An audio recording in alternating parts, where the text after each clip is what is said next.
Over the last 22 days, Manchester United have beaten Sunderland 2-0 at Old Trafford, beaten Liverpool 2-1 at Anfield, and then a 4-2 home victory against Brighton on the 25th of October. Now, results matter, and we've gone in that space of time from not having won 2 Premier League games back-to-back to now winning 3 on the bounce. And results matter, but the how is the story. What has Ruben Amorim actually changed at Manchester United? You know, we are no longer being outnumbered in central transitions. The right side has got this directness and sort of second ball nature to this thing that he's building with Amorim and Mbuemo. United have got a real low risk route up the pitch, which we're taking great advantage of. And the data shows it. You can read it like a book. Understat as United conceding 0.81 XG versus Sunderland, 0.95 XG against Brighton, and one wild game against Liverpool where we conceded quite a lot of XG. But the bottom line is that United have created even more. We've created 6.42 XG and only conceded 4.37 XG, giving us a net of over 2 XG. And that's just not a form uptick, it's a process. United are better on the metrics, but we're also getting the results. And we've been better on the metrics all season, but we weren't quite seeing the results. We certainly weren't seeing 3 on the bounce. Whether or not you deserved it, you can argue amongst yourself, but United are now actually getting results. So why? That's what I'm going to drill into today. Now, United have gone from hunt and get hit to delay and density in the middle. And that is the biggest one. Now, I called this earlier in the season, called it from the first game of pre-season, and I was pulling my hair out with it. Whenever United lost the ball, both the central midfielders stepped forward to try and hunt. They both pressed, and that exposed space in front of the final line, in front of the back four. That exact failure was spelled out in the Sunderland breakdown. When we did the breakdown against Sunderland, we was looking at what we were doing. In Amorim's phase-based model, we saw it move from 3-1-4-2, the 5-lane attacks, but on loss of possession. Both the double pivots didn't jump out of the centre to go and press and leave Akers in front of the back three. There was delays over duels. There was screening. There was a rest defence of 3+2. We were getting behind the ball. Even if both wing-backs were high, we were getting people back in behind the ball. And it was textbook transition management that we just had not seen all season. And crucially, it's what we've started to see materialise in both of those 3 matches. At Anfield, Coach's Voice has got an excellent article on this, which has been able to draw the pictures and capture it exactly. And it shows that United's covering midfielders prioritised that central protection to stop Liverpool accessing the feet of their 3 narrow attackers. And that forced Slot and Slot's team to look for clipped passes or runs in behind rather than the sort of direct line play combination that Liverpool have been so good at. Then as Liverpool went gung-ho and they sort of went with like a 4-2-4 sort of formation, United did drop into a low block and then we tried to track runners and congest into that sort of middle third. That is delay and density. First year defending is delay, right? And that's what we did really well. And that's the one thing that we saw a little bit of it in the Arsenal game, but it was clunky. And you can forgive it for being clunky because it was the first game of the season. But it's the one thing that I've been going, look at this. Like, every single time United played, there was this chasm that was opening up. Against Brighton, if you watch Match of the Day Saturday night, Michael Carrick did some really good analysis. And he nails the same point. He uses different words for it. He's talking about forwards dropping in to help Bruno and Casemiro protect the middle zone. He picks up on the stuff that I was seeing in the match as well, which is Luke Shaw. I didn't really mention it with De Ligt too much, but like Luke Shaw was stepping in, tracking a midfielder so United weren't getting outnumbered in that area. Now, Carrick goes on and talks about it being a numbers and space game, and he was one of the best at it. And he's saying that United have solved that space by filling it in before the ball arrives and then winning it back aggressively once Brighton did go wide. That's a rest defence solution born out of roles and not just running about like a dickhead. Now, why that matters in data terms, Brighton attempted 17 shots but did not generate a full goal in terms of XG. 0.95 total XG. That's around about 0.5 something per shot. Really, really low quality effort. Really, really low quality effort. Consistent with, well, the sort of thing that United were getting criticised by the Athletic for, in all honesty. Sunderland were held to 0.x1 XG on 8 shots. You're talking 0.1 XG for them. We were getting carved open through the centre of the pitch. We are no longer getting carved open through the centre of the pitch. Liverpool game a little bit different. The game state, Liverpool chasing for so long at Old Trafford, at Anfield, means that they're going to throw the kitchen sink at it. You can't quite, it's like a very small sample size where you can't really throw it in the same sort of sense. And of course we came away with the result.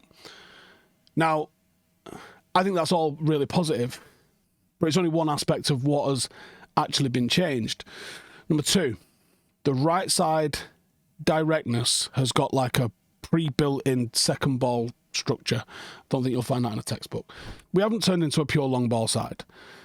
We haven't. But we are going selectively direct in that right-hand channel.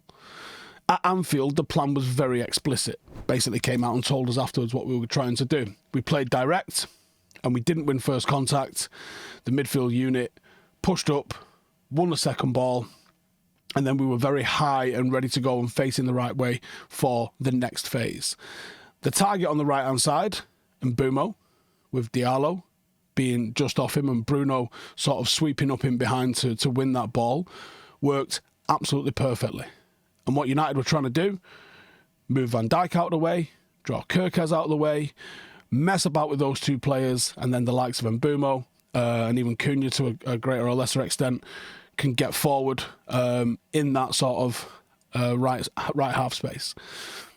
When that initial ball didn't stick, which was deliberate, and literally as we're like scoring the first goal, I'm literally thinking in my own head, why are we going long here?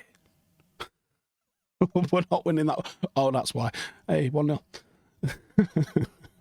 We weren't getting exposed by the ball just coming straight back down again, because sometimes you can get into this habit of going long, it comes back, it ends up looking like a rugby union game where it's just full-backs kicking to each other. It didn't end up like that because we had people in position ready to recover that second ball and go again without getting done on the counter. That's by design, attack by design with defensive insurance built in. Now, when Carrick's talking, looking at the Brighton clips, it's the same sort of principle with a different opponent. United close the space centrally and then spring into that sort of right-hand half space with quick interchanges. Is it because of the ability of Mbuemo? Is it because the link-up play, him and Ahmad are kind of getting together? Is it just an option? I'm not 100% sure, but whatever it is working in that sort of channel. And then you had Bruno, Cunha, Shaw's sort of interior positioning helping to compress Brighton centrally, and it gave United short passes to be able to recycle the ball and go move it forward. Fluidity up front, anchored by an extra body or two in midfield, because there was times that I'd pulled my phone out at times to sort of illustrate. De Ligt is on the edge of their box. What's going on here? Now, for the nerds amongst you, everyone else just skip it forward 10 seconds, but for the nerds amongst you, Understat has United's PPDA, that's passes per defensive action, as 13.96. United did not press maniacally high. They invited Brighton onto the ball. Brighton had a hell of a lot of possession, actually. Brighton's PPDA was 6.3, shows that they did press high. They were very happy to try and press United high. More than twice as effective in the press as we were. But what United were happy to do is contest the second ball and move the ball into those dangerous channels early. It's strategic directness, and it's not random. And I found it really, really interesting and quite exciting to watch, actually, because United were at their best playing off 1 and 2 touch rather than really slowing it down. And actually, one of the things that I noticed when Amorim first came, the speed of Manchester United's play from Ten Hag to Amorim was like 3 gears slower. This season, that has changed drastically. We are far more direct, but direct doesn't necessarily mean Tony Pulis and smash it into the channel and whatever. We're going direct to play off 1 and 2 touch with really talented footballers. Your Cunhas, your Amads, your Mbuemos and Sesko. Number 3. Midfield fluidity is real, but it's down to the roles and not chaos. So Carrick spoke about the fluidity in midfield, but if you listen closely to some of the things that he praised, it was forwards dropping in to strengthen the centre. Shaw came from the back line to make it a midfield free. That sometimes allowed Bruno a little bit more licence to push forward while Casemiro held. But you also saw Cunha dropping in. And that sort of fluidity meant there was plenty of support for whoever it was that was on the ball. It didn't mean that this in particular player had to cover all of that side of the pitch, this player all of that side of the pitch, because people were just taking up the roles amongst themselves. We weren't getting outnumbered 2v3. We weren't getting outnumbered 2v4 because we're putting those extra bodies in from, I was going to say random places. It won't be random. And that's the whole point of this. It isn't random. But we're putting players in where we can find the extra players to do that. Now, in the Sunderland video, we did talk about this arc. We looked at how Amorim's football is phase-based, not formation-based. That we looked at like there was it 5 or 6 different formations that were visible and evident in that Sunderland game. The build-up sometimes was a back 3, single pivot, 2 interiors. Sometimes it's 5 players across the back line, without the ball, compact 4-4-2, mid-block in a 5-4-1. The weak link has always been that both pivots were stepping up on a ball loss. That was the weak link. That's not what we're seeing now. United are clearly going closer towards a permanent 3+2. And it doesn't necessarily matter who it is. Like I said, there was at times in the game on Saturday where Amad, Lenny Euro and Delo was our back 3 because Luke Shaw had followed Rutter and De Ligt had followed Welbeck all the way to the edge of his box. It doesn't necessarily matter who it is. It's total football. And that's what's impressing me. We can get a little bit of confirmation bias of this at Anfield. Again, that Coach's Voice article's got some really good stuff that's worth referencing. It shows how both Bruno and Casemiro kept their positions. They calling it prioritised central positioning and protection. And they did that for long periods of the game. They didn't go and press the way they have done in previous games. They only kind of went on the hunt, if you like, when Liverpool played it backwards or played it wide. That's cues. That's a pressing trigger. You know, that's when you get the green light to do it. A bad touch, someone turns it back, they play it back to the goal. That's when you can go on the press. Otherwise, hold. And that was nice. That was nice to see because that, I think, is how this system can be effective. Pressing has become situational and not always on. The 3-game sample where we've been very good, this 3-game run, shows that there is a difference in what we're doing. And it's not necessarily been 3 entirely different games, but it's been like a very interesting sample of 3 games. Against Sunderland, there was a bit of a mid-block emphasis. United controlled the territory and chance quality. We had a greater chance quality than they did, not by huge amounts, but you know they're going to be a team that makes it difficult for you to break them down. Our PPDA was 10, which indicates that we engaged without overexerting ourselves. Liverpool, Early periods of really direct pressing after goal kicks, long stretches of sitting off and being selective with pressing triggers. We were absolutely comfortable conceding sterile possession, betting on getting the ball back in set plays and second balls. And then against Brighton, we were more assertive in the counter press around the ball once they'd come into the middle of the pitch. We let them have it in certain areas. That's why they ended up with more possession than we did. That shows that United are starting to get confidence in the how and when to press, rather than this sort of manic, we've got to get the ball back no matter where it is kind of vibe. And with Shaw and Casemiro being quite aggressive in that sort of central area, because of the numbers that we put in there, I think it worked. Now, what's interesting is Liverpool piled 50 attacks into the area to United's 15, and the XG kind of reflects that a little bit. They managed 3.17 to our 1.42. Understat has it a little bit different, a little bit closer, actually. It's 2.61 to 2.53. Maybe that's a little bit fairer, but different numbers, same story. Liverpool generated a lot, but United's structure survived a very high variance game state because we weren't chasing after every single loose ball. Set pieces and second phases are now part of the plan and not plan B. Anfield is a case study. Casemiro and Ahmad, both on bookings. Liverpool flooding the last line. Amorim adjusts his personnel. Dogu comes in as a more conservative left wing back. Sesko comes in and pins the attack and second balls. Deloa gets higher up on the right hand side, but is cautious enough to sort of, leave Mbuemo 1v1. And then the game turns into being very much low block, set plays, second phases. United were built to win the margins in that, and that's why we got an 84th minute header from Harry Maguire. But that's preparation. That means that we're putting the work in on the training ground.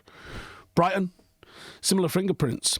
United banked a 3-0 cushion, mostly through the sort of quick one-touch play, second ball regains, and then Brighton's rally got it nice and tight in stoppage time. Another late Mbuemo strike in another bit of broken play transition moment when the structure allows us to be able to push without leaving ourselves open centrally. So, is this point 6 or is this a summary? Has the transition vulnerability been sorted? The short answer is it's been improved.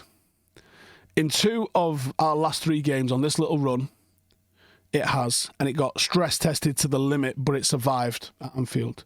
Against Sunderland, the best illustration of the new guardrails, I think, United's rest defence and the relative ease of that game compared to Brighton and Liverpool allowed us to see, with like a really calm head, and go back and look at that video, all the different formations that United were using and the different phases in which we were using it.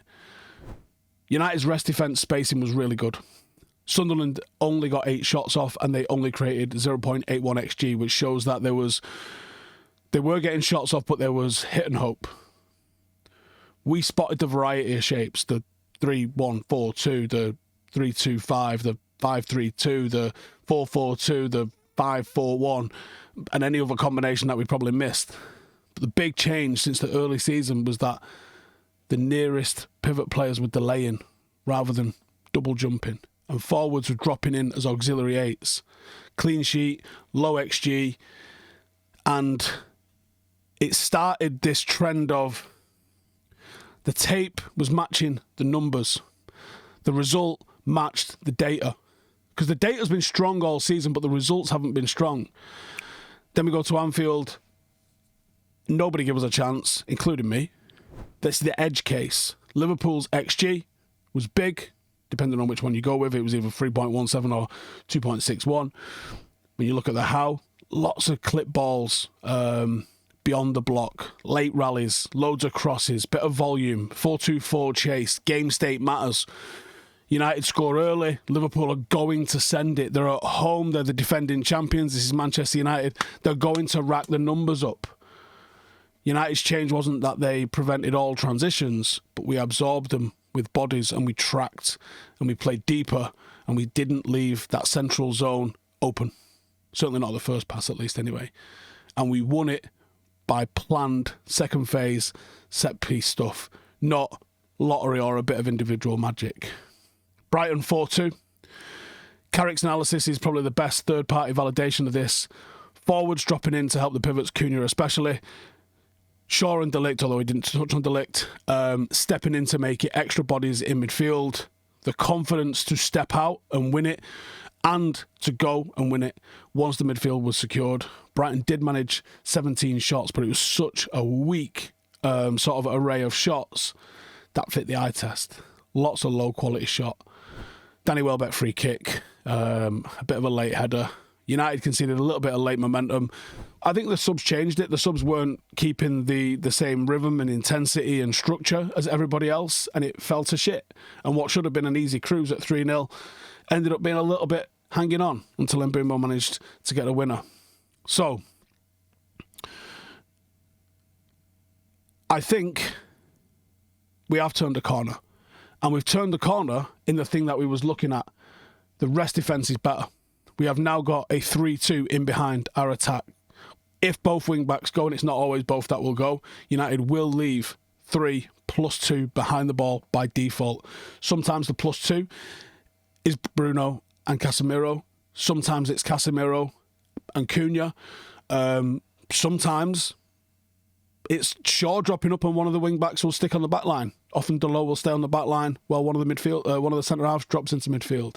The point is, it's 5 of them in a 3-2 shape. And that prevents the sort of straight line transitions that killed us earlier. That was the one thing that I thought could unlock the whole party. And I think we're starting to see that a little bit now. We've seen selective directness into the channel, and I do wonder at what point this is going to switch with Lemon, because Lemon, at the moment, he has played the highest average pass in the league from a goalkeeper.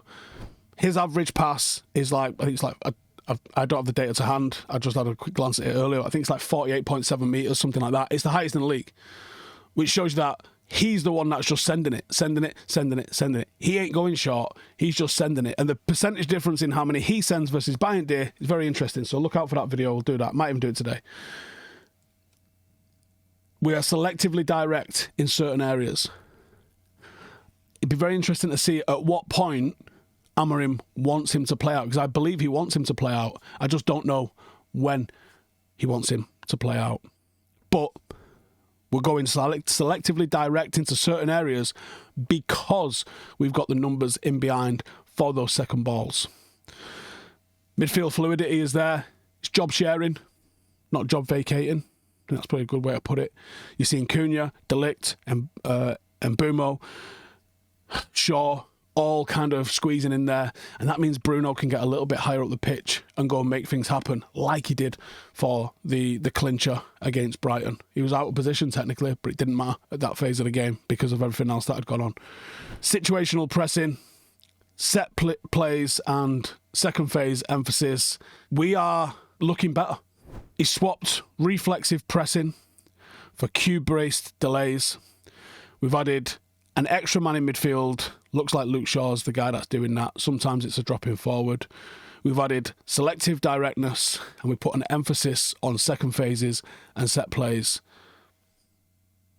We have turned a corner. Now, where we go from here, don't know. But let's enjoy the ride and see where it goes. Can we make can we go from not having won a back-to-back game to 4 on the spin? Well, stay tuned because we find out on the weekend. Let me know your thoughts on this video and let me know what I should look at next. See you in a bit. Hey, thank you for watching the video. If you are new around these parts, then don't forget to subscribe. My channel is proudly supported by my community on Patreon. If you'd like to get a little bit of extra content, a Discord group, meetups, five-a-side games, weekly podcasts, behind the scenes, and even an occasional bit of transfer news as and when I get it, then for the price of a pint, you can show your appreciation for the content that we make and get some goodies for doing so as well. Check the link in the description or click the button right here. You'll also find all of my socials here too if you want to follow me on any of those platforms. Nice one.